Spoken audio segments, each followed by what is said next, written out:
I feel a kind of pseudo calling, almost a ministry as a humorist. I think life is very difficult, and it is our job to share joy and laughter with people to make their day a little bit better. And then after that, to make people think differently.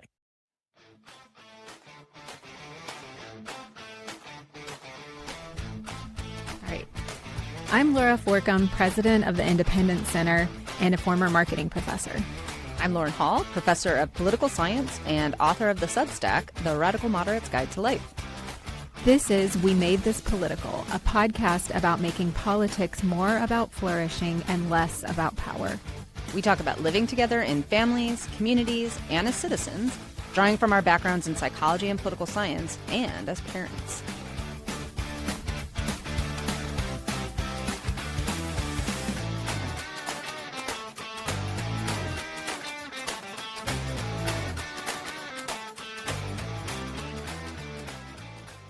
We're absolutely thrilled to welcome Andrew Heaton. Laura's going to do a little intro, and then we're going to jump right in. Great. Welcome, Andrew. We're really excited to have you. Andrew is the host of the podcast, The Political Orphanage. He is a comedian, an author, and a political satirist. So we're so excited to have him and maybe be a little bit funnier than we normally are on a Friday morning. So thank you for joining us. We're also really excited to talk about Andrew's recent book, Tribalism is Dumb, which is really, I think, the most accurate summary of tribalism that I've heard so far. And I'm excited to dive deeper into that. Well, thank you. Yeah. So as we, kick off here, like, can you talk about what came first for you, like the writing piece of your work, the humor piece of the work, the political aspect of it? Like, how did this all come together? The humor predates everything. And then the politics after that, and then finally the frustration with the tribalism. So I've been either professionally funny or aspiring to be professionally funny for quite a while. I started doing stand-up actually the same time that I started working on Capitol Hill. So I suppose it's coterminous with my political background. I was working for Congress during the day. I was doing stand-up comedy at night, and kept doing that for a long time. Eventually kind of had a light bulb moment of, oh, I can combine these two things and do political satire, which was great. The thing that had surprised me about it, though, is that when you start doing stand-up comedy, you know that everybody relates to death and sex to some extent. Even monks are afraid of death occasionally, or might get an erection occasionally. So there's some amount of contact that everybody has with that.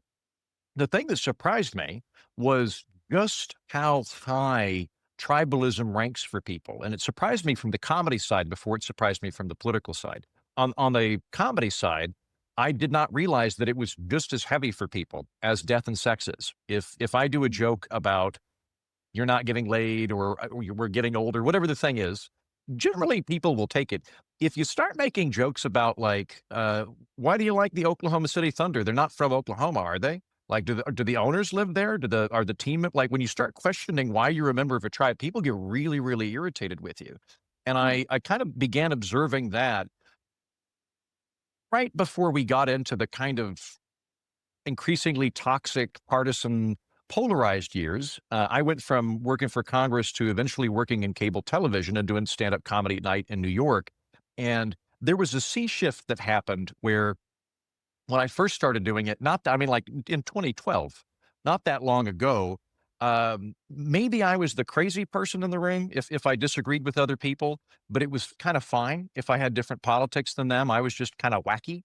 And then around 2016, 2017, the whole timbre changed where now I'm kind of dangerous. And I am the most limp-wristed, low-T guy working in this field imaginable. I assure you I'm not dangerous in the slightest bit. And it kind of freaked me out. I wanted to know, well, what happened? Like, if anything, I'm more moderate now than when I met a lot of my friends. So my politics are actually calmer than a lot of the people I met. And yet they seem to be getting even more worked up. And I wanted to figure out why'd everybody go crazy? What happened to make everybody go so partisan? What made everything get so toxic? Yeah. So I have a follow-up on that, but I also just wanted to preface this with when I told my husband that, or actually I think he saw it on one of Laura's social media posts that you were going to be joining us. He was like, "That's so amazing! I love his work." And I was like, Oh, "That's nice. awesome! Like Thank you. you'll have to come on and wait, wait, hold your applause." Oh. So I was like, "Well, he was like, oh, I'll totally like have to listen to the podcast." And I was like, "So you mean like you always listen to the podcast?" He's like, "Yeah, like I always Right. listen to the podcast." And then he kind of like backed slowly out of the room. So yeah. Anyway, I won't. If correct he him for doesn't you. listen to the podcast, if he doesn't listen to the episode, I want you to email me his contact information, and I'll like call him at his office and be like, "Hello, it's Andrew Heaton. You're apparently a fan. You need to listen to your wife's podcast." Click. No, that would actually just encourage him. Yeah, we don't need to encourage him. So to follow up though, what you just said, I mean, I think it's really, I have also noticed that like there's certain things that people are totally fine joking about, and then there's certain things that like as soon as you joke about them, they're like, "That was too far." And you're like, "Okay." But in your like, especially for you now, are there any topics that you consider sort of off limits? Like, are there things that you think we need to reserve for more serious occasions, or do you think humor kind of opens us up in a way that we can kind of tackle certain kinds of questions maybe more honestly than we can in other venues? I'm much more in the latter camp. Like Gotcha. if I should die and your husband does a eulogy for me, please tell him to have as many jokes as he He can. will. Just stuff it, just shoehorn in as many jokes as he can. Yeah, I think a couple of things. One, your question's correct. I think humor is actually very good at being a lubricant for ideas and being an opener for ideas. Chris Bliss, who's a stand-up comedian I'm a fan of, had a talk some years ago about how if we were to get into an argument about something, we're going to neurochemically get squirts of cortisol, which is a stress hormone. We're going to get doses of adrenaline. And as we get more and more engaged in that argument, we are literally going to close off our ability to hear from the other side. Our arguing's actually not very effective. Like it has its place. Arguing has its place. But for most people, arguing's not going to be a good mechanism to expose them to new ideas or get them to think differently. In part, because a lot of the time when we argue, what we're really arguing is my team's the good team, your team's the bad team. And we're just finding new proxy wars in which we can display our fealty to our group. And if I acknowledge that you're right, I've now become a traitor to my group. So it's kind of rare. And the more partisan we get, the less likely that is. Humor is a great lubricant, though. Humor works where now instead of getting cortisol, instead of getting adrenaline, you're getting dopamine, you're getting serotonin. And so you're more likely to open up. And in my experience, on the one hand, unfortunately, the more tribal and partisan people get, the more apt they are to only laugh at jokes they agree with. But in general, though, I do find that if somebody watches a funny video I make, they'll stick around to the end of the joke. Like if I'm doing stand-up, the audience will give me the 35 seconds necessary to get from the setup to the punchline. And during that time period, they are open to it. And I think that that's great because there are ideas that can be planted. There's a certain level of elasticity that comes out of it. In terms of the things that are off limits, no, not really. Can I get really, really like incredibly technical Tylenol brained with you for a moment on how this works in humor circles? Yes, Hey, please. great. So there's lots of conversations in comedy about what constitutes whether something's offensive or not. And there's sort of two broad schools to it. I'll say in general, people that come from an improv background tend to view what is offensive based on the reaction. So if I do a joke in my stand-up comedy routine and I mention the defenestration of Prague, and a guy comes up to me after the show and he goes, I was actually really offended by that joke. My uncle was thrown out a window. A lot of people in improv would go, I'm so sorry. I did not realize that hurt your feelings. We won't do that anymore. We didn't realize it was offensive. So that's kind of one school of thought. It's based on the impact on the audience. The other school of thought in terms of what constitutes whether something's offensive or not is it's a combination of context and intent. And that's where I am. So I think it has a lot to do with what are you trying to communicate? There are jokes that are offensive. You can be offensive, but I think that the offense comes more from the the innate substance of the observation that you're making and the intention behind it. If the joke that I'm making is that women are stupid and I want you to feel bad, yeah, that's an offensive joke. If that's not the point of it. And then the other bit that I'll add, this is kind of a sleazy answer, but you can kind of get away with anything as long as it's sufficiently funny. So even if Mhm. you say an offensive joke, if it's truly funny, it's fine. But we as comedians need to do a calculus then of, if I say this thing, is it funny enough to justify that it's a little on the edge? And um, again, me being a limp-wristed low T, and I'm probably going to go the Garrison Keillor route rather than do Mhm. anything particularly edgy. But a lot of people would go more that direction. Um, I'm curious. So I didn't know about that distinction. That's really interesting. Um, I'm curious how you look at the other political humor, like especially the political talk shows, like the Colbert Report, right, Mhm. or like Trevor Mhm. Noah. To me, those were less funny than they could have been because they seem to have this blind spot of like the other side is the problem. There's nothing to lampoon on our own side. And I couldn't tell if it was like a refusal to acknowledge the funny or hypocritical things their side was doing, or if it was like we literally can't see them. And so I'm wondering, like, Yeah. as somebody who's aware of both tribalism and how you build comedy, like, do you notice that? How do you think about that sort of like one-sidedness in political humor? Yes to all of that. Mhm. I think the industry was really, really besought by clapter around 2017. I actually think it's a little bit better now than it was in 2017, 2018, just because there were a significant amount of people in comedy that were so reeling from Trump's election that Mhm. they went full on political, and now they've at least come up with some. They're inured to it to some extent, which is good. Um, in general, your job is to make people laugh. So, before we get to the big names like Colbert and Kimmel and all of them, one of the things that I noticed doing stand up in New York at the time was people would come up and on stage, comedy clubs, things like that, and they go, like, call me crazy, but I think Trump's a fascist, and then everybody would start clapping. Like, I don't like Trump. I'm not a Trump guy. I've taken many steps in my career opposing Donald Trump, but that's not a joke. That's not actually funny, and it's what ended up happening was there were a lot of people that entered comedy in 2016, 2017, 2018 who really wanted to give a stump speech and didn't want to have to put in the jokes. And I hated it. I abhorred it. Your job is to be funny.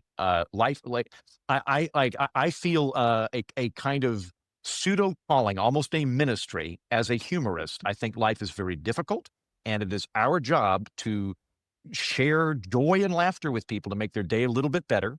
And then after that, to make people think differently. So I think that those are very, so I don't like it when people just come up and give their stump speech and everybody starts clapping. There was a lot of that. Um, with the bigger names, the bit that frustrates me is there are some comedians that are so funny and are so talented that I think kind of took a knee due to politicizing themselves. So Colbert's a great example of this. I've never met Colbert, but I have several friends that know Colbert.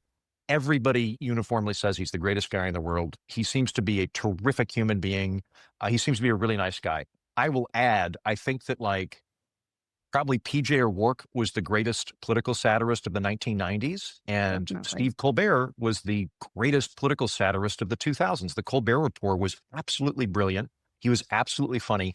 I don't think he's been as funny since he took over a late night position because to some extent he's kind of reading the New York Times opinion piece and then adding some jokes to it. And I don't find it as Hmm. insightful or as funny. Um, yeah, I think for a lot of others, there is a sense that you're making jokes at a particular group, that there's a kind of tribal warfare going on. And again, you can get away with anything if it's sufficiently funny. But in general, yeah, I don't know. I kind of tune out on it. I'm exhausted by the red team versus blue team tug of war. Mhm. I I've got my preferences, but they're somewhat fluid, and it also changes from situation to situation. So once it becomes red team versus blue team, and we're just dunking on each other, that I find very exhausting. Particularly, there's a kind of laughter. I need to come up for a new term. There's clapter, but there's a kind of laughter that's like a ha ha ha ha ha, like I got you, like that kind of aggressive, we're dunking on the other team laughter that I find very possible. I engage in it when it happens to suit whatever my thing is. Maybe I'm a hypocrite, but I feel like in general, I just go, we just get back to having fun and telling jokes. Yeah. Like there's some aggression behind it. It's a socially acceptable form of aggression, like that Mhm. style of laughter. Yeah. Yeah. And I mean, like, it's better than a lot of alternatives, particularly as we get like, political violence. I'd much rather have people cracking jokes at others. It's almost more of just from a humor perspective. They tend to make weaker jokes because what you're doing is you're getting maybe 50% of the propulsion of the joke is the humor, and 50% of the propulsion of the joke is go team go. Hmm. I want the joke to be carried by the humor. So that's really kind of my problem with it. Is just I think that a lot of the political jokes we get don't have to, but can enable more lazy joke craft. And I want good joke craft. Oh, I love that. You're here for high quality comedy. I want healthy political parties. Mhm. I don't care about the details. I'm Lauren, you're here for the pluralism. Yeah, yeah. Well, so I mean, it's interesting because like this is a topic that, or like a sort of theme that Laura and I have talked about a lot, which is, and I hadn't thought about it in the humor space, but I've recognized it a lot in the humor space, right? Like, so I think ideological or like strong ideological, like partisan comics are just not that funny.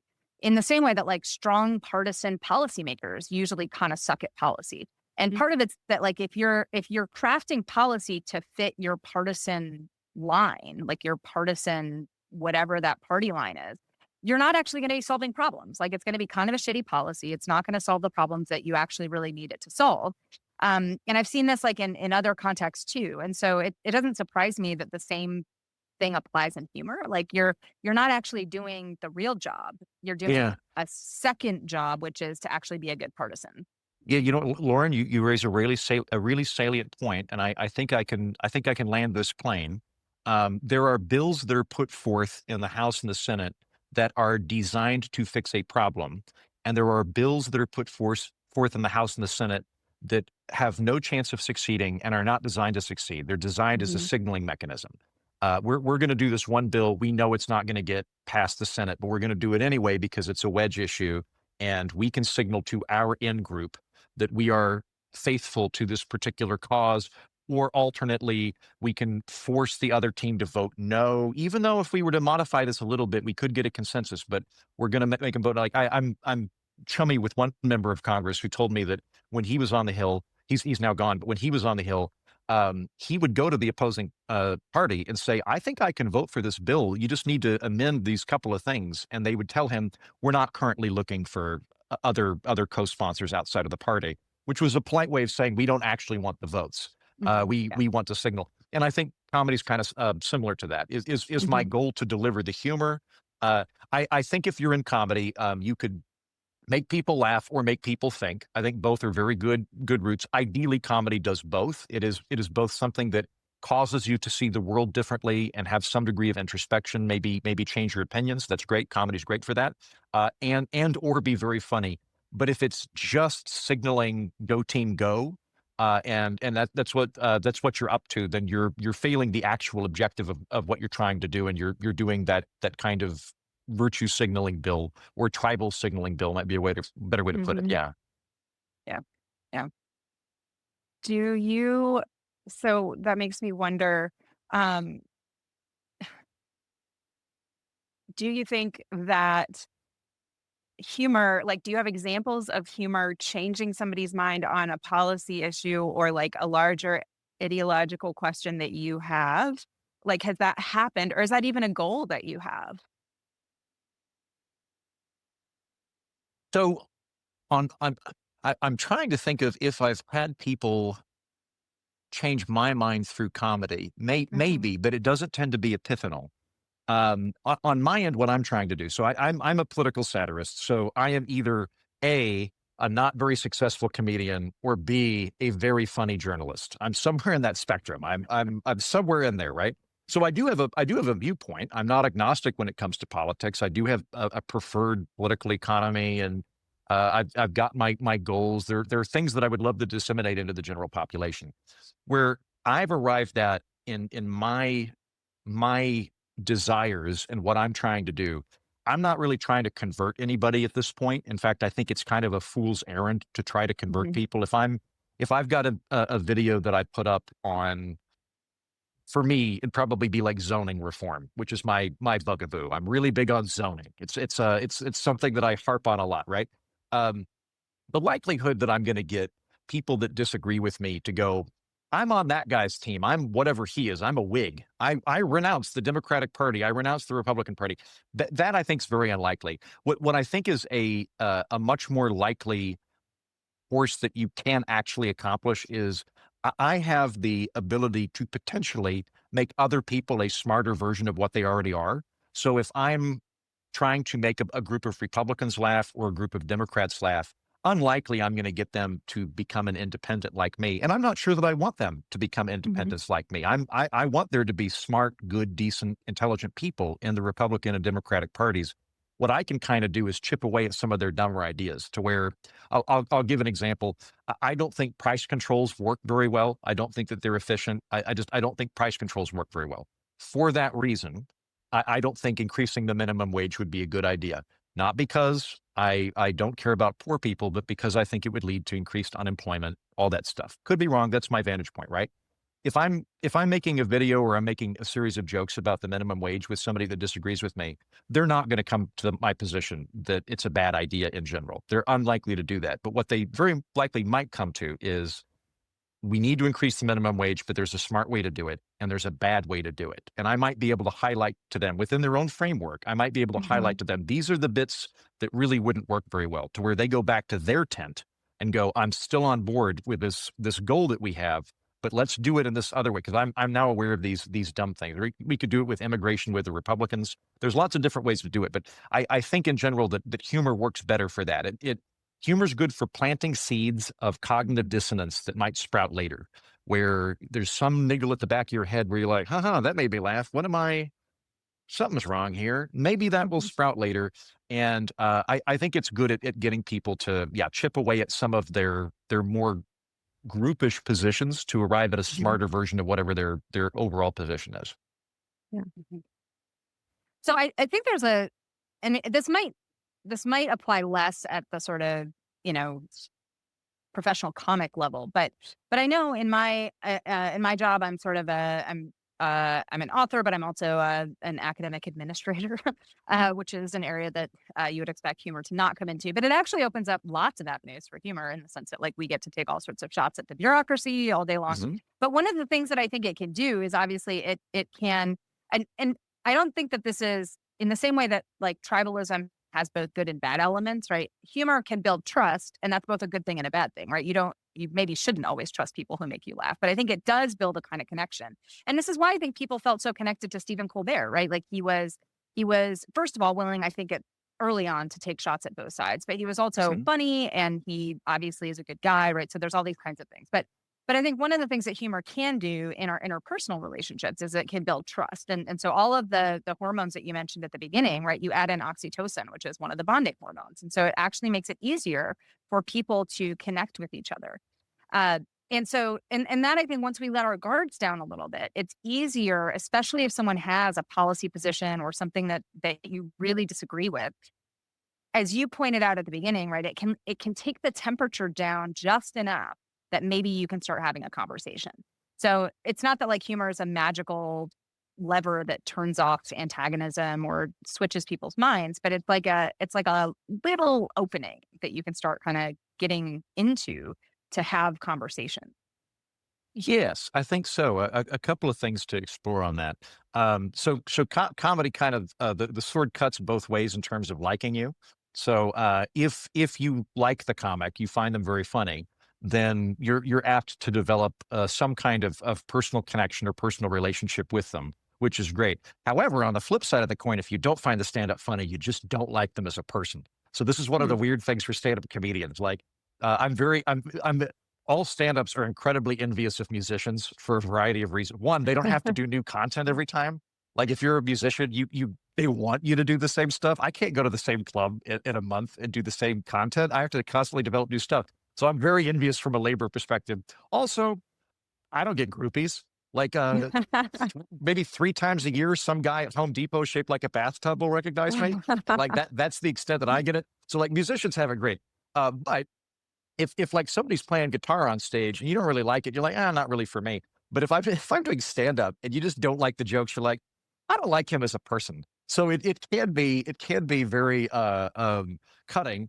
All of that being said, though, yes, Lauren, I think that comedy does have an ability to create that personal connection for a couple of reasons. When you're doing comedy, I think you're a lot more likely to be vulnerable and also to acknowledge the foibles of yourself or your team. If I'm getting up here and I'm giving a stump speech on behalf of the Republican Party or the Democratic Party, it's more likely than not going to be about how the other team is evil and our team is the good, virtuous team and that kind of thing. If I'm doing stand-up comedy, I'm probably going to make fun of myself, or stand-up or political satire or whatever. I'm probably going to make fun of myself. I'm probably going to make fun of my team too. Like if I'm doing comedy, I have all sorts of self-depreciating jokes. Like one of my friends told me he thought I looked like the most handsome character in a Wallace and Gromit claymation film, which I think like, I was like, yeah, I do this kind of English horse face. That's So I've got jokes like that. Like once you communicate that, like you're already a little bit more human because you've communicated like I don't think I'm that great. When I do political satire, while I am an independent, whatever team happens to be my team, I'll make fun of them to some extent because it's not that there's a universal good and bad. The other bit too is I think that when you're doing comedy, it is a collective enterprise. Like I can't really do comedy by myself. Like I guess I can write stuff with the idea that somebody else will later read it. But if I'm doing stand-up, that has to be with a crowd of other people. If I'm making a funny video, people have to watch it. So it is a collective enterprise for me to do. If somebody's going to laugh on it, it's a collective enterprise for the people that are participating in the humor. And the result is that in some capacity, we're all on the same team. We're all trying to have a good time. I'm providing jokes. You're laughing at the jokes. I might be laughing at stuff the audience is doing. I feel like when I'm doing a really good job, the audience actually kind of plays a reciprocal role where they're spitting stuff back at me and we're having fun together. And now we are on the same team. We're doing, instead of there being a line where I'm talking about me and you, now it's us arriving at some place. Yeah, I was Descent thinking. into Antics. Sorry. Sorry, I was just going to say, Descent into Antics had an awesome comment in the chat that you do in fact have groupies, but they're all middle-aged men who want to hear you talk about zoning reform. So that's a Freebird, right? Yeah. So, yeah. You know what? And outside of Instagram models, that's the exact group I would want. That's the exact group I would want to compose my groupies. Delighted to hear that. Thank you very much. Sorry, Laura, go ahead. Well, I have 2 questions. So one is like, I think for humor to work, there's a certain amount of like mind reading that has to happen.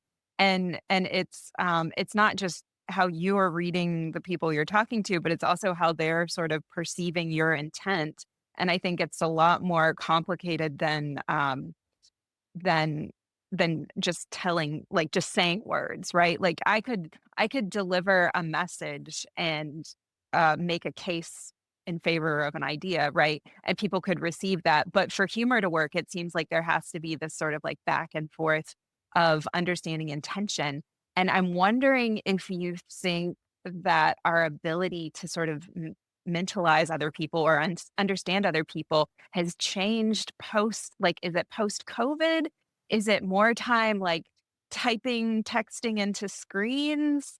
Less in-person interaction? I'm just wondering if you can detect any change in people's ability to like get what you're saying or come along with what you're trying to accomplish.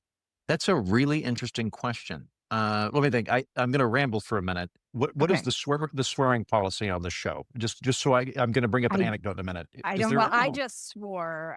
We can Oh, beep okay. it. We I just didn't, so swore, we so don't I even don't. notice Yep. is the Okay, good. I, policy. I just I just wanted to make sure. Um, I think the intention or maybe the bearing is important when you do this kind of thing. So like I have through trial and error learned that when I'm on stage, I'm from Oklahoma originally. And I think right now I sound like Clark Kent or maybe like a very low grade like Craigslist Frasier. Like it's a very like normal articulated thing. When I'm on stage, I lean into my Okie roots harder. And the reason that I do that is I have learned over time that the audience doesn't want to be lectured from a smart person with a 401k noticing interesting things. They want a fellow bumbling human to have a kind of catharsis through. So when I first started doing stand up way back in the day, I was working on Capitol Hill. I'm working for Congress during the day. I left work one day to go do some stand up at a club, and I had on suit and tie. And as I'm ascending the stairs to get to the microphone, as I'm reaching for the microphone, I hear this guy go, "Oh, fuck this guy." And I get it. Like I get it. Like he rightly saw a very pointy-headed, smarty pants 24-year-old kid that was gonna share his observations with the world. And I've found that it works much better where I go up and I kind of lean into like, look, I'm from a place with more cows than people. I don't understand what's happening here. This is very bizarre to me. Like when I lean into like I'm flabbergasted and I'm sharing with you the incredible confusion that I'm experiencing looking at the world. But here's what I've come up with. That works a lot better. And there are some other way, like Paul F. Tompkins goes the other direction. He sort of shoots the moon and does the three-piece suit thing, which is a lot more difficult. So there are those intentions or those bearings that play a role in it. In terms of how it's changed post-COVID, that is a fascinating question. There was a weird thing that happened immediately following COVID, which was that comedy was so much easier because everybody had been locked in their house for a year and they were so happy to be out of the house that audiences were just goopy. They were wonderful, warm, goopy, microwaved honey for about 3-4 months after the pandemic, which was terrific. It was a lot easier to interact with audiences at that time. In terms of though how we look at each other or we view the intent or the bearing, I'll have to think about that. I don't know that COVID's made a lasting impact in that specifically. I feel like technology is probably playing more of an Mhm. issue in that you've got stand up still very much going strong, YouTube still going strong, but you have TikTok, which is much more abbreviated. So Mhm. you have humor that has to be much more distilled and has to be very immediate, like a very quick, like this is the joke and we're going to move on. So it could be that it has an effect on attention span. It also just might Mhm. force everybody to get to the point quicker. And then with Twitter, I think going back to what we were talking about earlier, that kind of like laughing at the other group, like ha ha ha, like Twitter's very good at that. Twitter Mhm. has sort of facilitated a rise of a type of humor that is, half humor, half jeering. Mhm. Well, so following up on this, I mean, I think that a combination of things, right? But to actually bring it back to your book, Why Tribalism is Dumb, or Is Tribalism Dumb? The I think the obviously we've seen a huge. I'm a political scientist, and so we've seen a huge growth in polarization over the last 10 years. And it's not to say that we've been polarized for various periods of history. But we're seeing a real rise in toxic polarization or affective polarization, right? Where it's not Hmm. just that we disagree on policy issues, but we actually actively believe that the other side is bad people Right, or right. existential threats to democracy. And so I can see that having a real effect on humor, right? Like it's okay to laugh at the others. It's okay to laugh at your side if you're not in this deep toxic polarization. But if you believe that the other side is literally the antichrist, then it Yeah, becomes a lot harder to laugh at yeah. your side because like, well, wait a second, am I giving them an inch, right? Am I giving them some kind, and I see this in my progressive friends, right? Like the there's a little bit of resistance to sort of laugh at progressive foibles, which by the way is I think one of the major problems with like the Democratic Party's like inability to find any kind of platform that can be attractive, like despite having this Hmm. completely Mhm. insane person in office. But But the fact that they're like, no, we can't show any weakness because the other side is an existential threat to democracy. And so I just wonder if tribalism is a huge contributing factor. And so, starting in 2010 onward, right, it became much harder to be funny because people were scared of whether that was giving too much to the other side. It's become much harder to be in the middle or to be neutral or agnostic. That's become much, much harder. So Yeah. when I was when I was in New York, I got inducted into the Friars Club, which is a famous comedian club.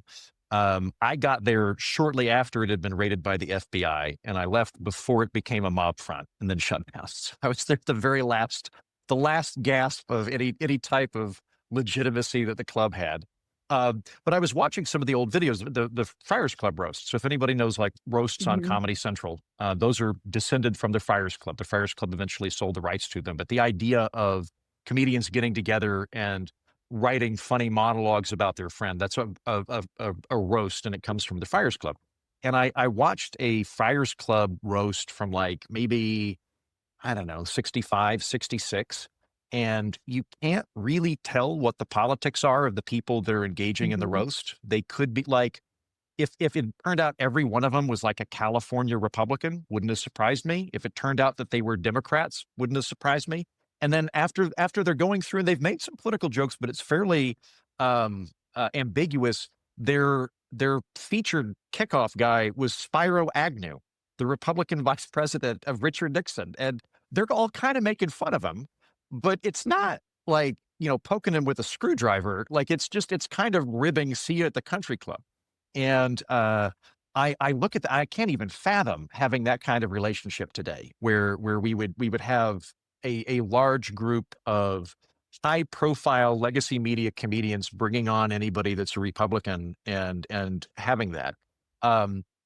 The effect of that, I think, is that it's much easier, particularly in political satire, it's much easier to pick a team and go hard that team.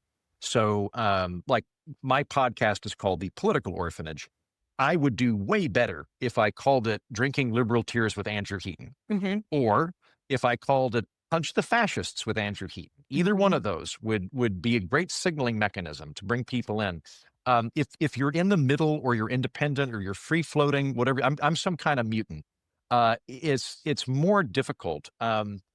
There's another phenomenon I think that's kind of been exacerbated. So when I first started doing stand up back in like 2012, before then 2010 or so, I would do political stand up because I was in DC and there was a group that would do political stand up. And at the time I kind of learned even then in what were the halcyon days that I would make fun of Republicans, then I would make fun of Democrats, then I would make fun of libertarians, or I'd shake it up or whatever. But in my mind, I'm making fun of everybody. Therefore, I am a objective, equal opportunist comedian. What I thought would happen is everybody would go, "Oh, great, he's equal opportunist, terrific." What really happened though was whoever I made fun of would just kind of shut down for about 2-3 minutes, and they'd come back. But it wasn't that I'd make fun of the Democrats and then I'd make fun of the Republicans and the Democrats would go, "Oh, he's making fun of everybody."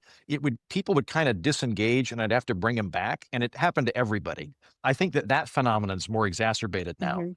And I also find that people are, they're way more, people are taking the comedy much more seriously than they probably should. So sometimes I've got a point. Like I do funny videos for Reason TV. We'll do kind of John Oliver, but American and free market and much less successful and unmarried.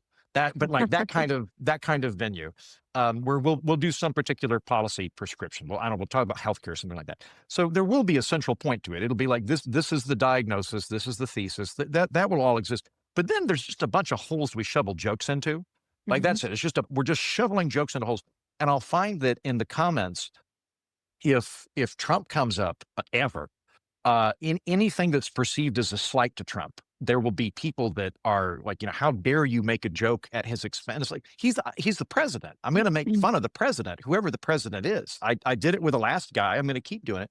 And then conversely, if we make a joke that humanizes somebody, or implies that, maybe this particular person isn't a fascist, then I'll get all sorts of people from the other side that will go, how dare you try to neutralize this incredible threat. And I'm like, look, I'm telling jokes.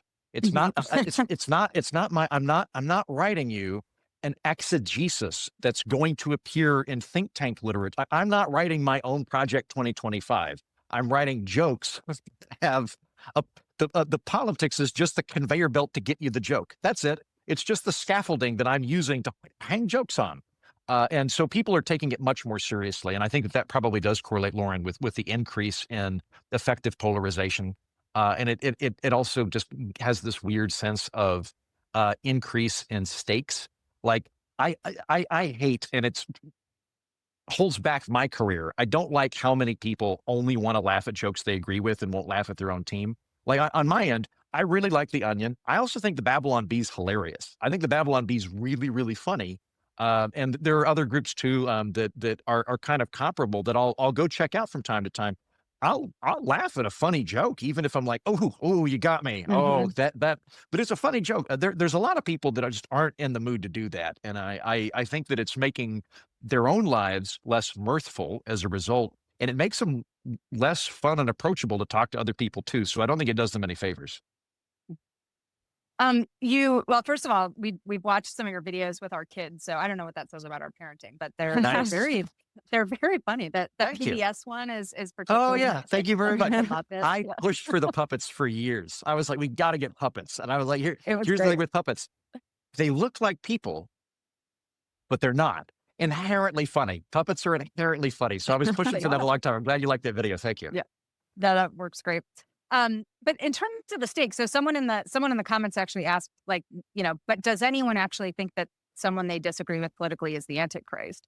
And the sad thing is now that they actually do. I mean, Yeah. so the research shows that more and more people will describe people with different political beliefs to them as dangerous, as threats to democracy. And there actually is like a small political minority that does view the other side as actually the Antichrist. I mean, those are Yeah. sort of like white evangelical folks who live somewhere that I don't live near. But yeah, so I mean, I think that is like a pretty serious signal. It is, and it's I mean, it's on the rise, right? So like you're in political science, so forgive me, I'm probably treading on ground you've tread many times. But like I read Morris Fiorina a few years ago. He made a very interesting and compelling case that weirdly we're not more ideologically polarized than we've ever been, even though it feels that way. But when you actually look at the stats, nope. It turns out we're probably a bit more homogenous if you count things like race relations, gay marriage, things like that. Like gay marriage has kind of converged over the last few years. What's happened is we're much better sorted. So like when I worked on the Hill, I was a Blue Dog Democrat, or I worked for Blue Dog Democrats. There was still a minority of people in Congress that were Democrats that described themselves as conservatives. They'd probably say moderates today. They would have said conservatives back then. You go back maybe 20 years before I got there, you would have found a healthy amount of liberals that were Republicans. And there's been this great sorting that's happened where if you're conservative, you're a Republican. If you're progressive, you're a Democrat. And then about half of us have gone, nope, neither, I'm out. And they've become independents. And it's really exacerbated that echo chamber effect within the parties. And it's created this artificial cartoon that the country is far more polarized than it is. But the part that's real that you're right about, Lauren, that you allude to, is the effective polarization, which is not what we think, just how much we hate each other. That is demonstrably high. It is anecdotally high. I see that all the time, but it is demonstrably high as well.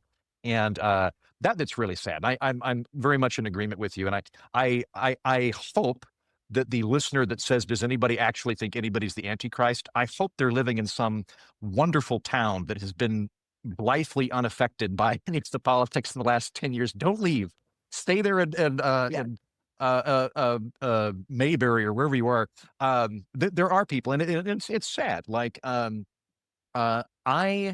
I know I'm wrong about stuff. I don't know what I'm wrong about currently, but I'm confident I'm wrong about stuff because I've been wrong about a lot of stuff in the past. Like today, I am a friendly, low wattage agnostic. I used to be super religious. So at some point, I've been very wrong about religion. I don't know which point, but I'm pretty sure I can't be correct the whole time. I need other people to push back on my thinking, and I need that politically as well. I don't want to be wrong any longer than I have to be. So if I've got some precept that's incorrect, I want somebody to correct me on that. I need to have friends that have a different viewpoint than me. That's healthy. That's a good thing to have. And there's a very big difference between thinking that somebody's in error versus somebody is in sin. These are qualitatively different states of you are incorrect versus you are willfully evil. Right. And people respond to those very differently. I tend to think that the vast majority of people that we share this country with want good things for everybody in the country. I think most of the people in the country want some combination of freedom, security, social mobility, happiness, health, something to that effect. And most of the conversations that we're having are really in-house arguments about how best to achieve that common goal. And those are good, healthy arguments to have. So if I'm arguing with somebody about minimum wage or zoning or whatever, I can appreciate like somebody that's in favor of raising the minimum wage dramatically. They're trying to help poor people. I appreciate the incentive structure there. Like I'm actually on your team because I too want to help poor people. We're disagreeing on the methodology to achieve that common aim, and that's fine.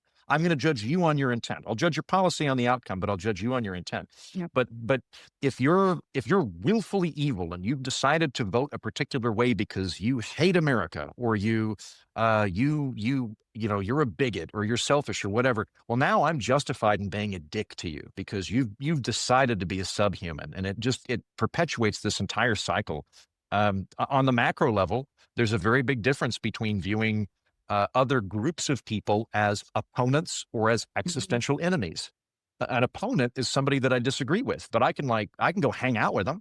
Right. I can argue with them. An existential enemy, that's somebody I got to fear. And I don't want to live in a country where if somebody has a red sign or a blue sign in their yard that I have to fear them if they're my neighbor. I don't want that at all. Mhm. So it's interesting. So Laura is the president of the Independence Center.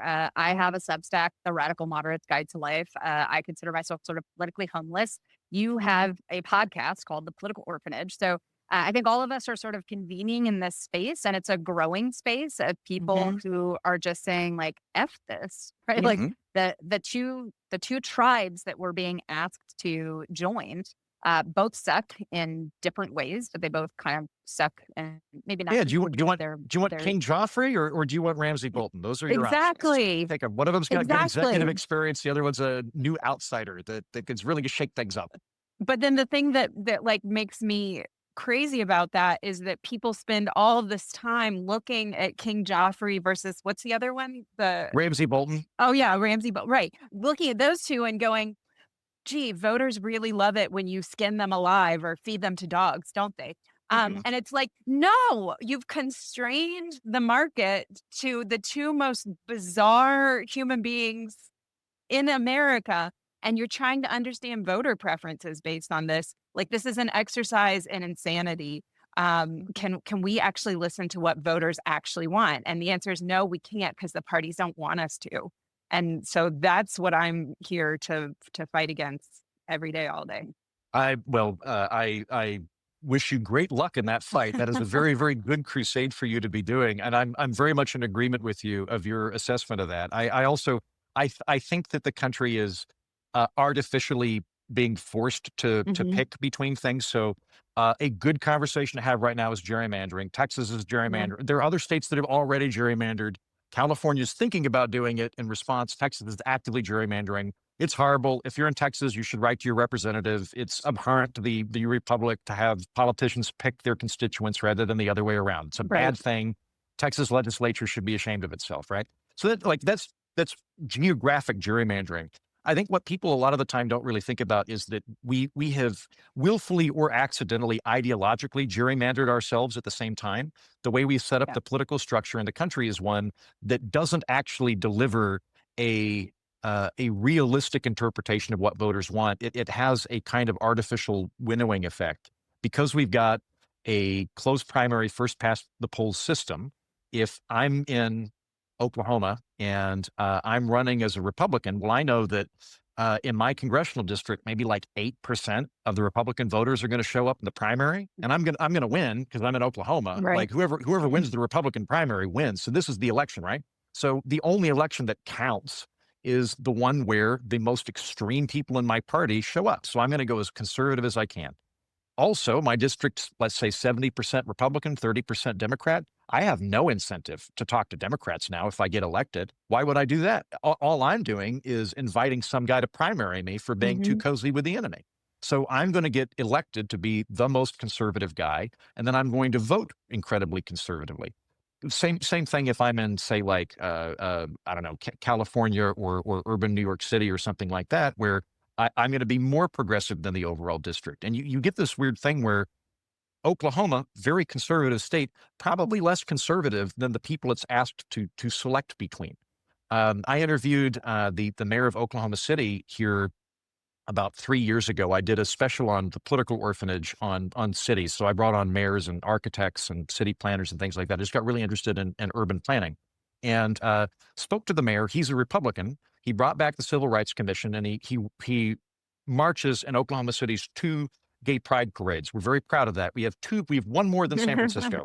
Because apparently the gay pride parade split on some matter, so they never do like gay pride parades. We got 2. But he's a really nice guy. I really, really like him a lot. And he's a Republican, and he's a smart guy.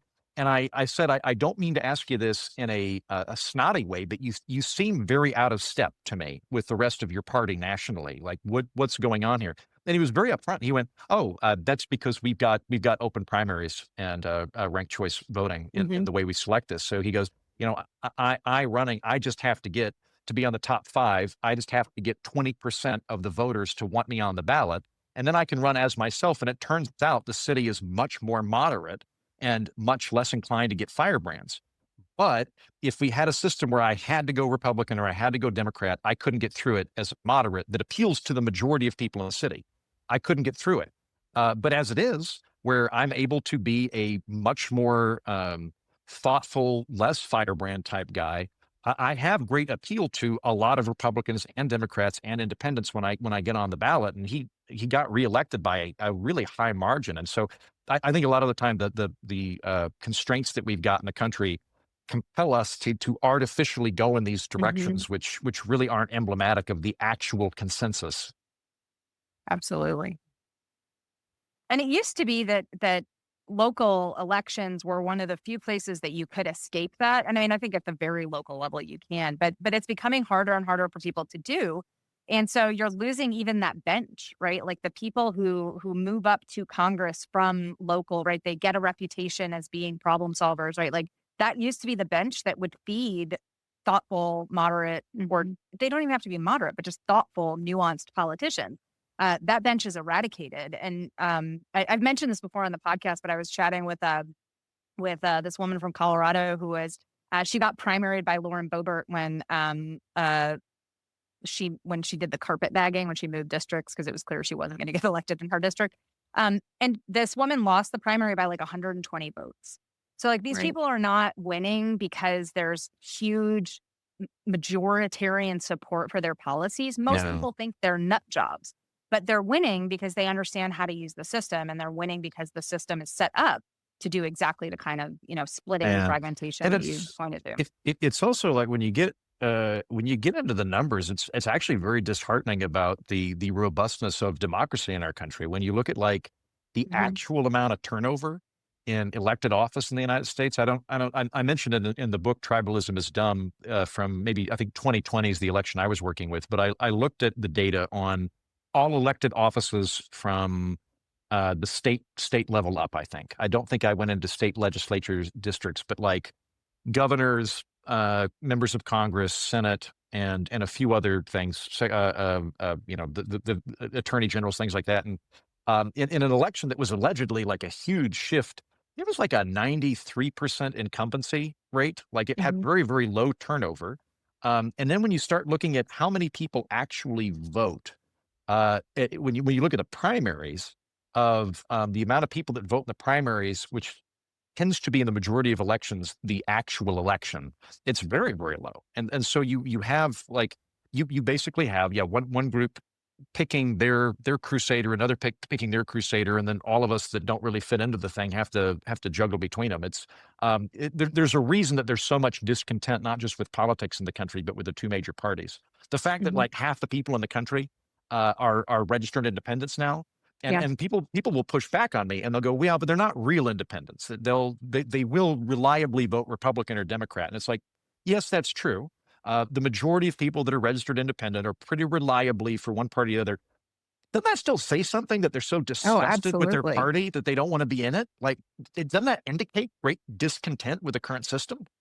Yeah, that's my background is in consumer psychology. And, what we know really well from the research literature is that people love to be known and they want to tell you their identities that help you know them.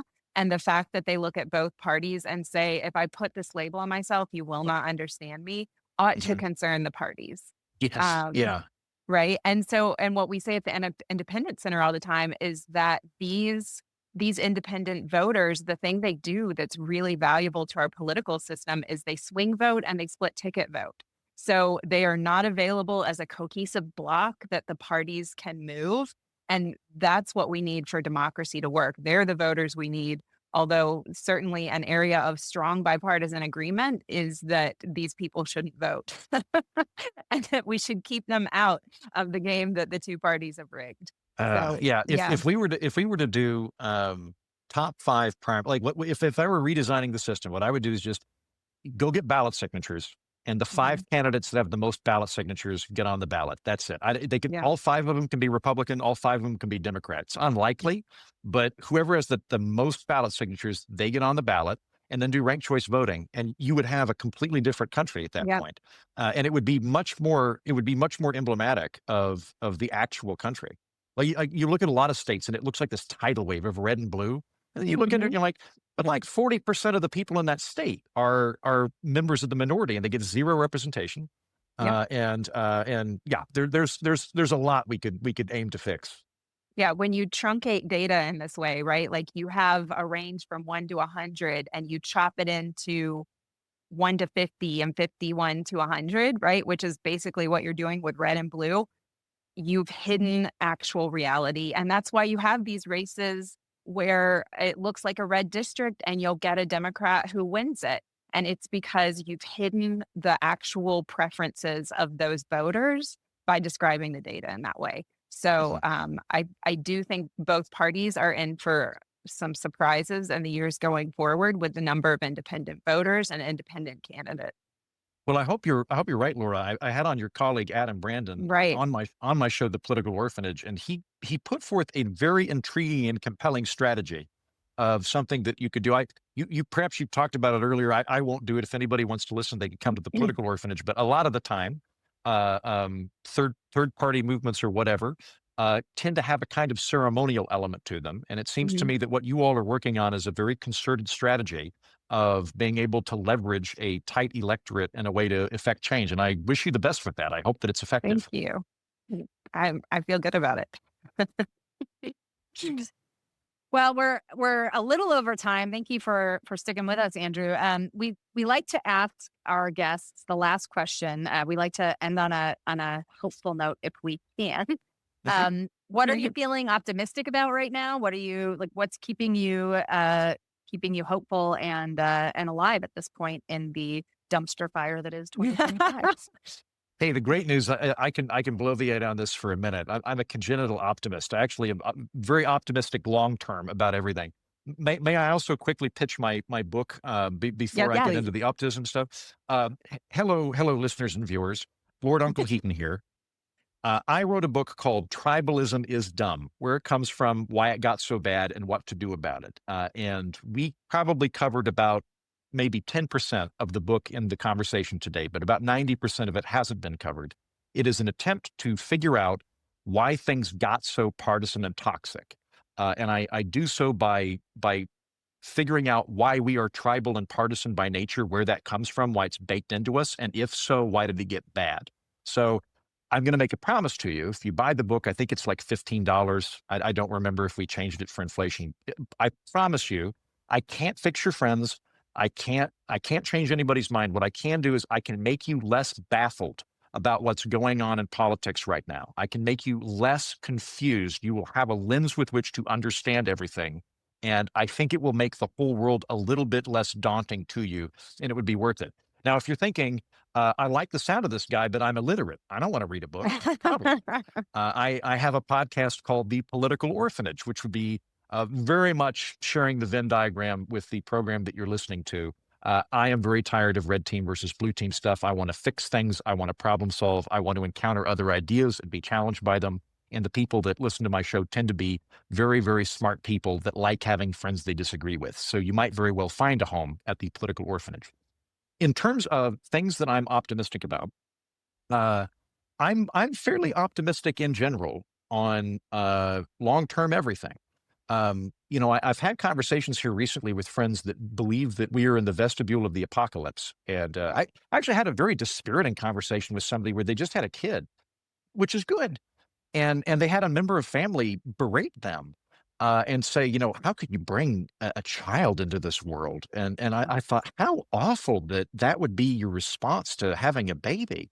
What I told him was, I think your baby's probably gonna have a better life than you did. Mhm. I'm still hoping at some point I trick a woman into marrying me. We have children, and if I'm able to pull off this goal and have children, I think my children and my grandchildren will probably have better lives than I did. I think my grandchildren will look back on the period we're living in and go, "Oh wow, like that was before quantum air conditioning. Can you imagine?" They like, and everybody was lonely from social media. They hadn't worked that out yet. I think it's probably going to get better. And I say that for actual data reasons. Right now, we have the highest literacy in the history of the world globally. I was born in 84, and just since I was born, half of the world's population has been lifted up out of crippling, unimaginable child starvation level poverty. Not just like printers cost less and TVs are better. Like half of the planet has gone from children with distended bellies dying in ditches from starvation to being okay. It's the most incredible thing. And it's happened in one lifetime. That's nuts. That's absolutely nuts. If newspapers came out once a decade, most of the headlines for the last 60 years would be another billion people have come out of poverty. That would be the top headline. But we forget that because it's happening elsewhere. That's all really, really good. There are rollbacks happening in terms of liberalism and democracy. I don't mean to downplay that, but even factoring those in, women's rights, democracy, these are all things that are at a high watermark globally and in the West compared to most of human history. Even if you think, yes, that we're losing certain rights and we're rolling back, and I don't disagree. There are some very disturbing trends that are going on. I still think we're better than before the Civil Rights Act. I still think we're better than before gay people could get married. There have been incredible advantages. Environmentally, I am concerned about climate change. I think that human beings are contributing to it. I think we're probably going to be okay. I say that for a few different reasons. Since I was born, an area about the size of Alaska has been reforested. When I was a kid, we were all worried about forests getting bulldozed away. We have more forests than when I was a child now. A bunch of the animals that were going extinct, like tigers and elephants and things, have stabilized. They're okay. We don't really talk about that. The price of green energy continues to plunge, which means that just right now, from a market perspective, like absent government, we seem to be going the right direction.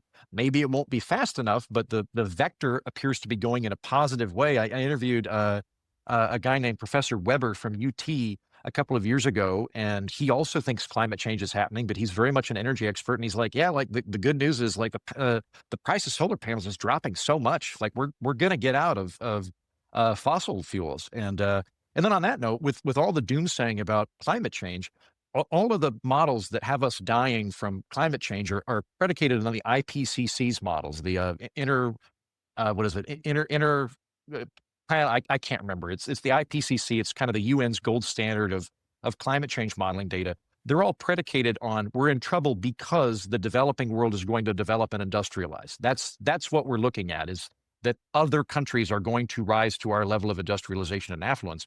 What's left out of that conversation is there's a bunch of people that are Steve Jobs and Albert Einstein that are living in huts right now in the developing world that are the most brilliant people on the entire planet. And they are inhaling smoke into their lungs from a dung fire because they're trapped in that agrarian economy. The greatest amount of human potential and intellect in all of global history is about to happen as all of these poor people are brought into the global economy and are going to be participating in these problems that affect us. So I'm very optimistic. I think that the best days of humanity are ahead of us and that stuff's going to be awesome in 100 years. I leave you with that. I remain optimistic in general. I think stuff's going to be good long term.